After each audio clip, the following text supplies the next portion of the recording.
Hello and welcome back everyone to Unreal Tournament 2004 on Rocket Rabbit Commentaries. And in this episode we will be going into the final qualification round on the Deathmatch ladder for the Unreal Tournament 2004 campaign. And we are playing Morpheus 3, one of my favorite Deathmatch maps.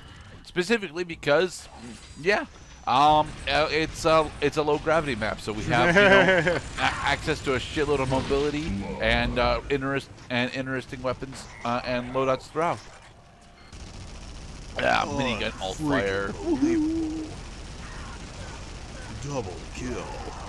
No, Not yet. No, this has got Halo all over it. Like I thought it was Halo before. Now it is definitely Halo. No. You see, here's the thing. Unreal Tournament is just straight up better than Halo. Like, okay.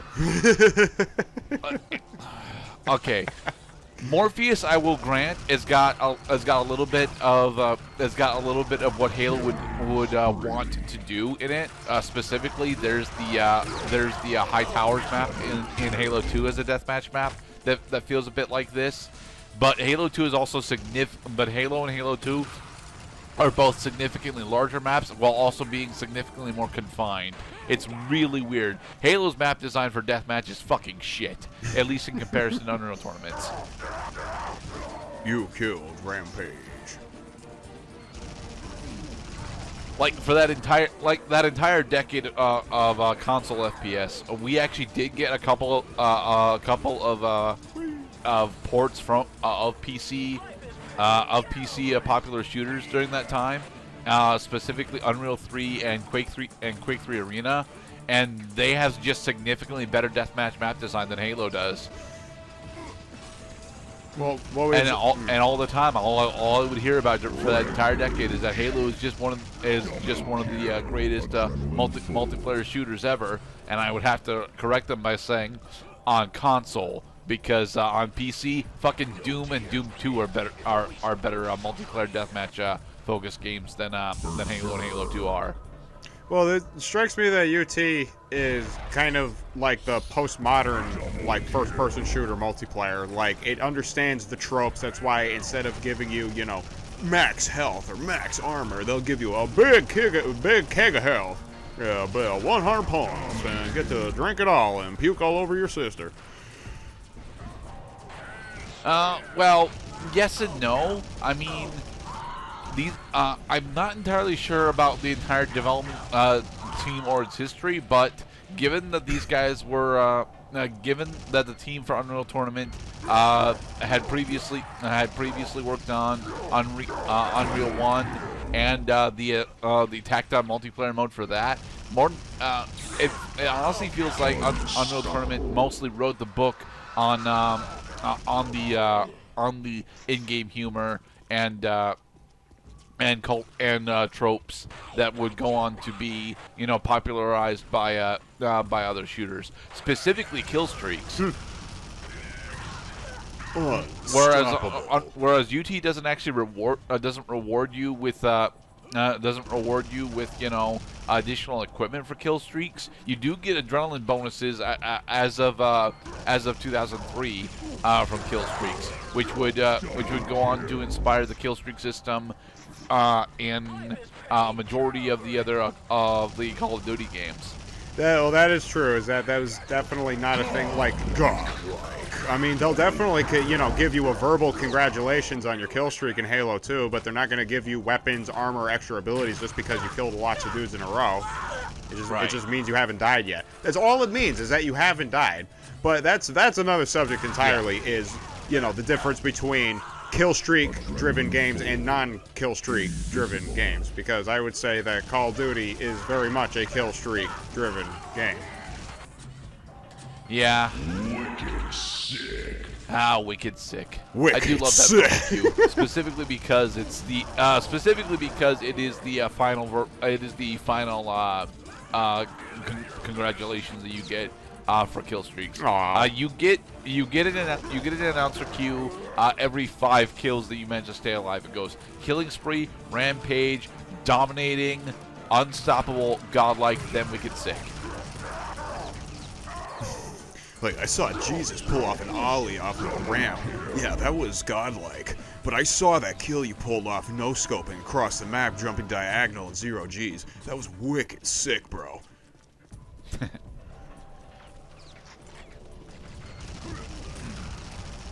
Yeah, I tend to focus on exactly 2 weapons while I'm playing Unreal Tournament. The minigun alt-fire and the alt-fire for the flat cannon. Unfortunately, I don't think the flat cannon is actually in Morpheus 3.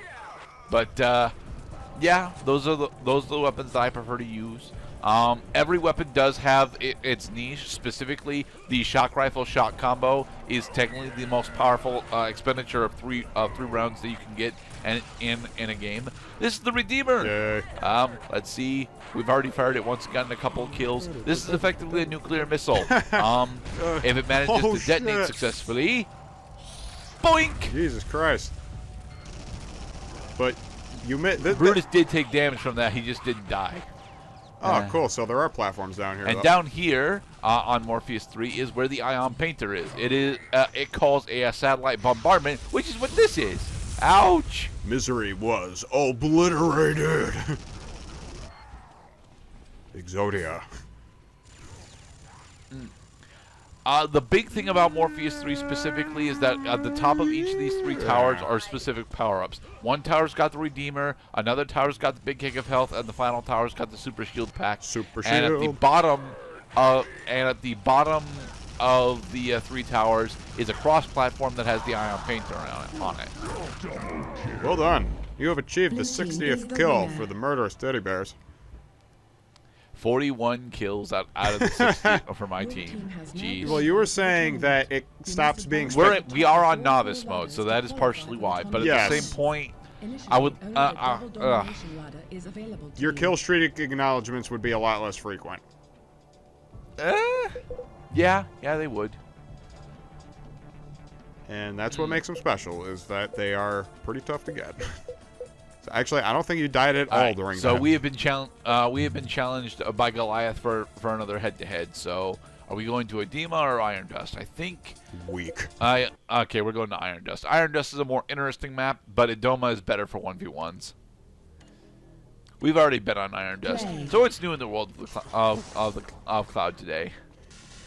Well, it is a beautiful, sunny, freezing cold morning out in order to place the date of this episode in the season of winter.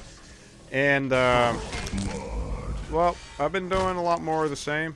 I was telling, I'd let Mr. Gerdat know that I had gotten another 15 zombies in the Groston House map in Call of Duty Zombies, a game that I have come just ever so much more close to finally killing the Brenner in Wave 50 of the Groston House map. I fought him. I finally found him. That's a recent achievement I could chalk up, but he killed me. I was glad he killed me because that means that I actually found him. And all I had to do was just put on the correct goddamn weapon attachments, because for the longest time I was maining a weapon that did not even have maxed out fire rate.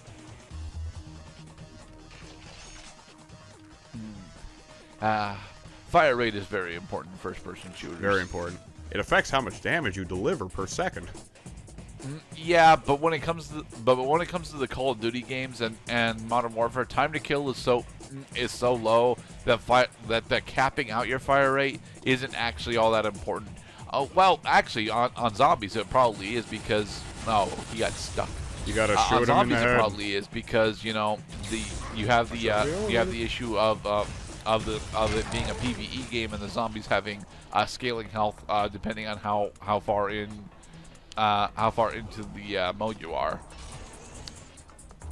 Yeah, what helps the damage per second too also is, like you mentioned, it's PvE.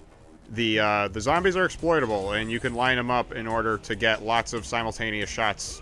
Hopefully and usually headshots, because that was also another relatively recent lesson is, how do you kill a zombie?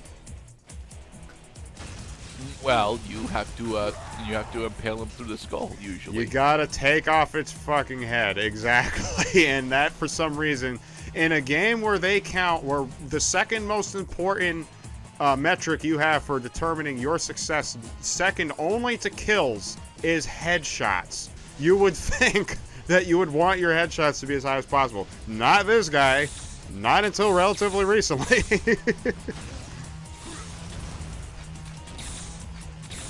And you realize, oh yeah, because headshots deliver like 4 times as much damage. Of course you want to shoot them in the head when you're at wave 50. They're durable as hell. Yeah. Murph Gull Fligus.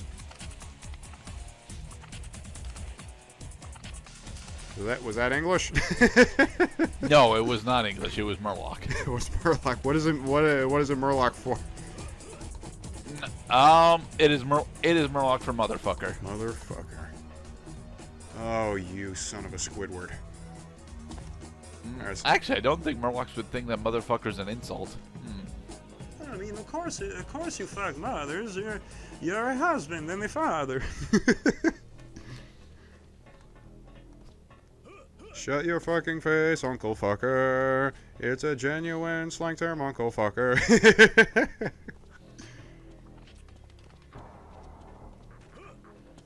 Where are you, Gorge? Where the fuck? There I you was are. gonna say, Sorry, like, Rampage. this is a terrible map to duel somebody in. There are 3 Yeah. floors. I should have picked Idoma, honestly. Idoma is a boring map, Oh, you had a but choice it's in the much matter. better for 1v1s. Iron Dust is a much more interesting map, but goddamn, this is way too big for 1v1. Yeah, and to think that every encounter only lasts like 2.5 seconds because you just blow the dude to pieces. With a flat cannon, of course. The flat cannon. Flack 'em. Still one of the most satisfying weapons to Frickin' use in any first-person shooter game.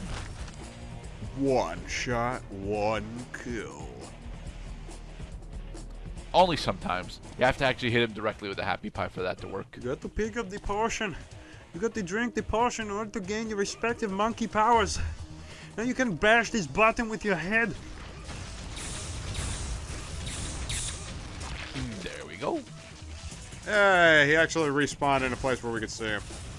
Which is another terrible issue with Iron Dust specifically. There is one really bad spawn exploit in Iron Dust that I know about.